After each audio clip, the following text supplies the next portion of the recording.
Are you ready for the most successful year of your life? Welcome to Astrology by 33. It's an honor to have you here today. Let's dive into your 2026 Aquarius horoscope and break it down super simple. We'll go over your money, health, career, and life, plus what you need to focus on to make this the best year ever. What opportunities will Aquarius have in 2026? This isn't just your sun sign. This is your rising sign or your ascendant. Your rising sign sets the stage for how the stars align with your houses. This video is your 2026 roadmap to unlock your maximum potential. Okay, so let's start with the good stuff. Jupiter is the planet that gives the most blessings and everything good in life. It's your overall prosperity and success. Jupiter moves into the sign where it gets exalted from June 1st through October 30th, 2026. And this is a big deal because it only happens once every 12 years. And that means you get maximum blessings and benefits in this position. And all this happens in your 6th house. This is the house of your health, enemies, your daily routine, being organized, and divisions in general. So this becomes a very positive time to take a look at your health. What kind of practices do you have on a daily basis? Are you eating healthy foods? Is your body strong? Are you weak? Do you feel good? Jupiter here is wisdom and knowledge. He's also a teacher. The energy here is positive and optimistic, and he can help guide you to the right person, or to the right book, or to the right video that will teach you how to stay healthy. You may want to learn how to start healthy habits in general, or how to establish a routine. The 6th house is also about your enemies. So if there's someone you've had it out with for some time, Jupiter here is not happy to have enemies, and he wants to fix it. Whatever tension it is you have with somebody else, this is a time where it can be resolved. So that's something to look forward to. Having enemies is exhausting, and it gets old. And one of the most powerful things you can do, especially during this time, is just forgive them. Maybe you don't have to do it to them directly, but just in your heart, just let it go. Forgiveness is one of the most powerful energies in the universe. It heals you, and it lightens your load. And right now you may think that's impossible. Oh no, I can't forgive them. They're such a jerk.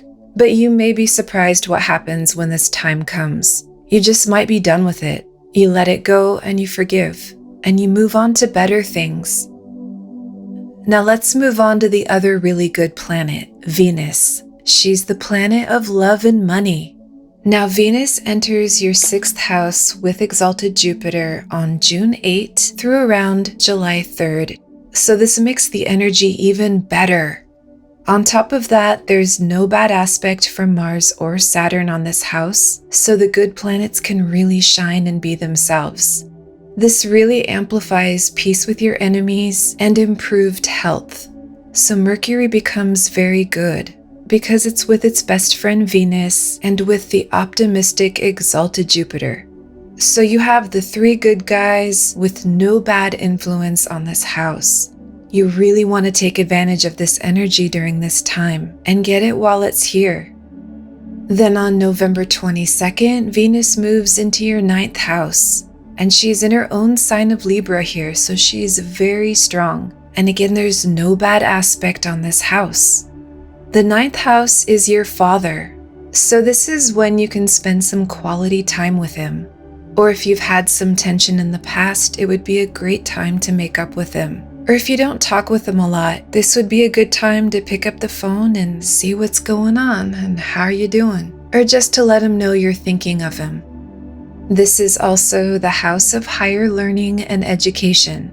So we have Venus and Mercury here together, and Mercury is a really good student. It's all about reading, writing, speaking, communications, data crunching, numbers, all that. So Mercury does really well in this house. It'll help you process and understand the information.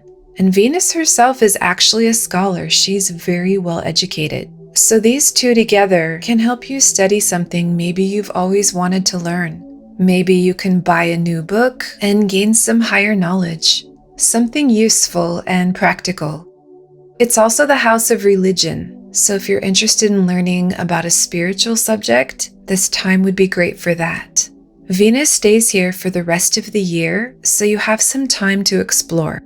So that's the good stuff. Let's move on to the neutral planet, Mercury, and see what it has in store for you for 2026.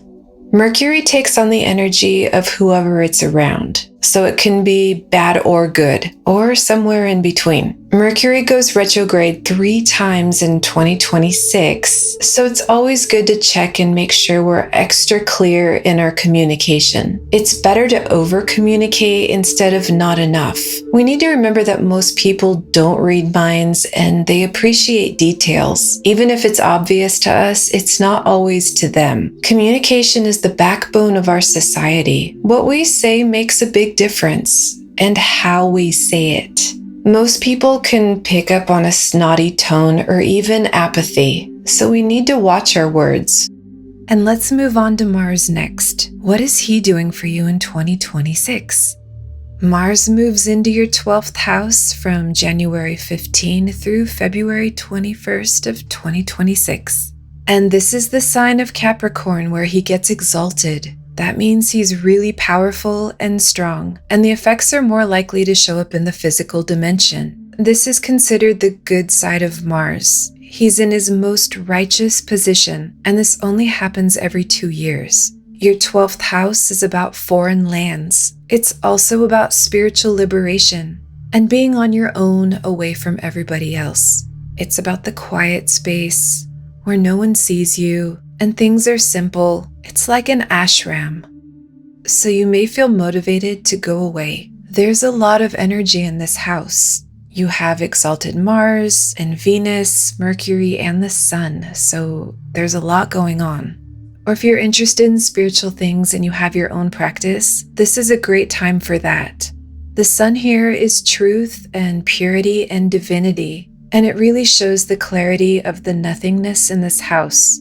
The 12th house is a barren house. It's where you're clear to just do what you want. Venus is also here, which could give you a natural gravity for the practice. And Mercury there can help you with focus and structure with the practice. So if you've been feeling like you just want to get away, this energy agrees with you and can help make it happen. And always be careful because Mars can be intense, so always think things through before you do it. Then all these planets move from February 22nd through around April 1st into your first house. That's your ascendant. And they join Rahu, so this is a super party. You're definitely going to feel this energy, and it's the house of health and happiness. So just really watch your health, physically and mentally. You may feel some mixed emotions, and that's normal, but it's going to pass. Just make sure to take care of you first during this time. And if you've been neglecting self-care, this is the time to start doing that. Maybe you don't have a self-care practice, and it's not selfish. So think about what you need and take some time to make it happen because you deserve it and you need it. Mars moves into your 3rd house from May 11 through June 19. He's strong in the sign of Aries here, so this will give you courage to take action in something you've been meaning to do. You'll finally have the confidence to move forward and just do it. This could be writing, reading, anything to do with communication or speaking, acting. The energy is yours, so take advantage of it. Now let's move on to your Saturn in 2026.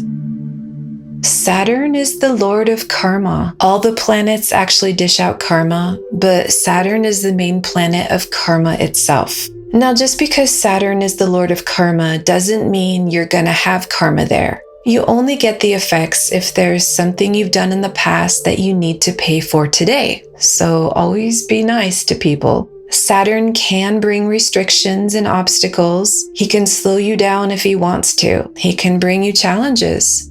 Saturn stays in your 2nd house all year. This is your house of family. Saturn is the planet of structure and of being grounded. He's very realistic. So this year, Saturn wants you to pay better attention to your family. Have you been neglecting them? Has there been a problem in the family that's been really difficult to address? Saturn is about discipline, and he's about doing the right thing even when it's difficult. So if there's something going on in your family that you know you have the power to improve, this would be a great year to focus on that. Even if it's one small thing, because there might be something major that needs to change. But Saturn gives you 2.5 years here, so just do something small. Little things add up over time. This is also the house of money and finance and your material possessions. And Saturn here wants you to be more disciplined and structured with your finances, to be more realistic and accountable, like making a budget instead of just spending. The plans of the diligent lead surely to plenty, but those who are hasty surely to poverty.